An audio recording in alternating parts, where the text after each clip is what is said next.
I didn't mean to be on a ride. I had plans for this week that didn't involve any cycling at all.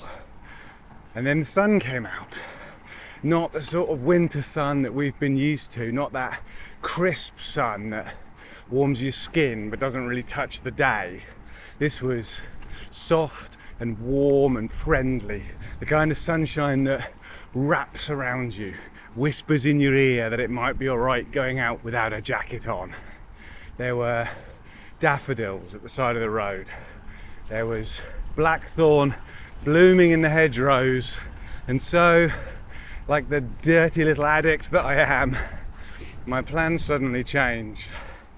Yesterday I spent a few hours assembling my kit, looking at maps in preparation for a very hastily organised overnighter.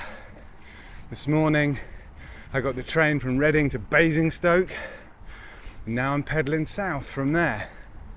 If all goes well, tonight I'll find a campsite somewhere in the New Forest, and tomorrow I'll have a little pedal around the area and end up in Bournemouth to catch a train home.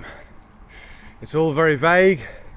I've probably forgotten something vital, but hopefully the trail will provide. Let's see how the first overnight bike trip of 2024 pans out. Come with me.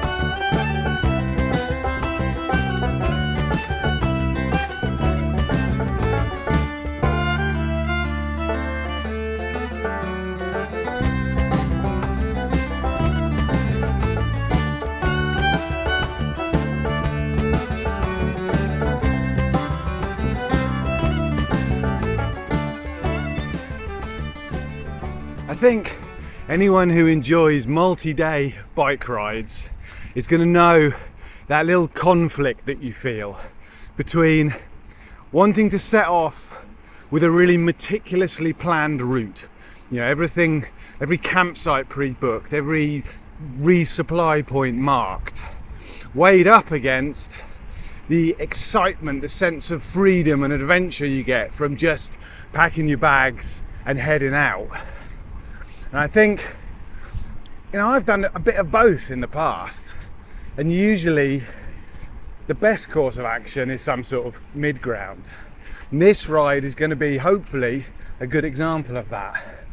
You know, at the moment I'm following a line, absolutely meticulously planned every turn, just because in this part of the world it's too easy to get tangled up with traffic and towns and what have you if you try to freestyle it. When I get down to the New Forest, that can all change a bit, because down there it's absolutely littered with campsites, crisscrossed with really decent traffic-free bike trails. So down there I can just follow my front wheel a bit more. There are two spanners that might get thrown into the works. The first is that despite the fact that it feels and probably looks a bit like spring, it's actually only just mid-February. So I think a lot of the campsites might actually be closed. I think the season starts in March. Normally that wouldn't be an issue because it's a part of the world where it's pretty easy to find a quiet corner, tuck yourself away, where you're not going to bother anyone, not going to be devoured by ponies or anything like that.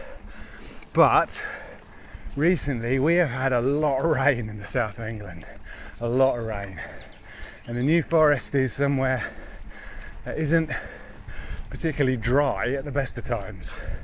So finding a wild camp that doesn't involve getting sucked into quicksand might not be as easy as one would hope, but we shall see. That's the adventure right there. Feels good.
Well, despite all my best intentions,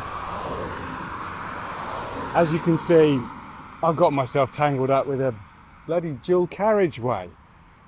This country has an obsession with private land, dead-end trails, and footpaths that just end on the side of A roads. So the route I was following went through some farms, and then one of the trails that I'd hoped to be able to get down was all padlocked gates and no entry, private, no footpath, no bridleway access signs. So I freestyled it, and this is where I've ended up. And I don't really know what to do now. I don't want to cycle down the dual carriageway. It doesn't look like there's any options in the vicinity. Love this country. I'm going to do some map checking. We'll see where we find ourselves.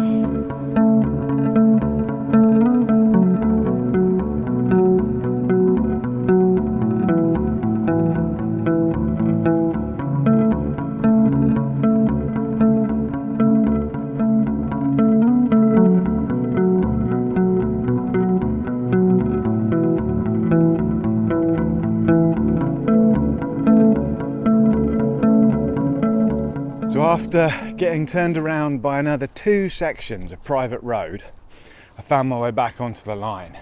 But I must have lost the best part of an hour, I reckon, and had to backtrack quite a long way. So I thought I'd stop and cheer myself up by filming my trademarked making a peanut butter wrap sequence of video, only to discover that in a fit of self-destructive wildness, I've accidentally bought smooth peanut butter instead of crunchy. I know.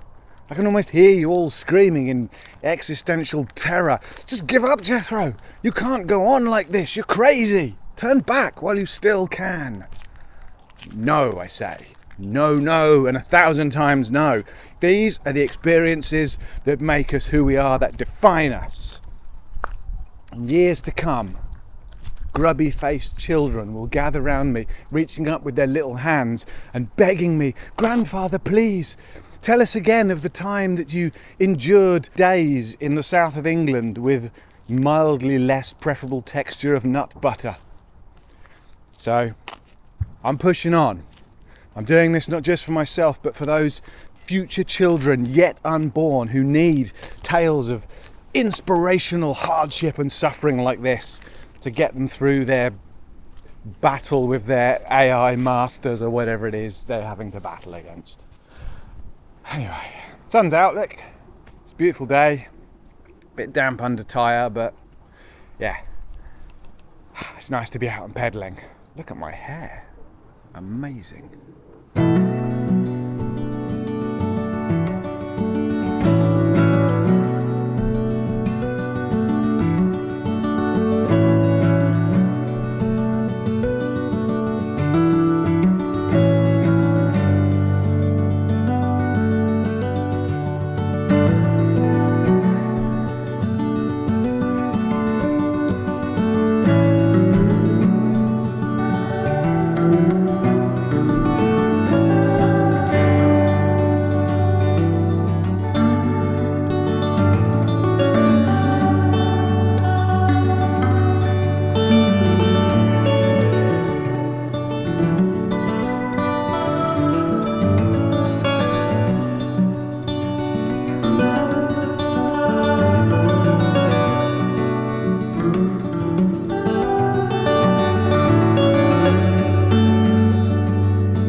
Well, I've just stopped to eat a snack bar and report that we are not doing very well at all today. Oh, it's nearly 2 o'clock. I've maybe done half the distance that I wanted to do. It's very muddy. very slick, chalky mud, which is the perfect conditions for highlighting the major weak point in the Maxxis Chronicles tyres that I have chosen to use. I'm doing a lot of wheel spinning, a lot of slipping off sideways, but you know, whatevs, it's all good. Sun's still shining, can't speak more, got distance to make up. That away.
There we go, the first day of the first multi-day trip of the year ticked off.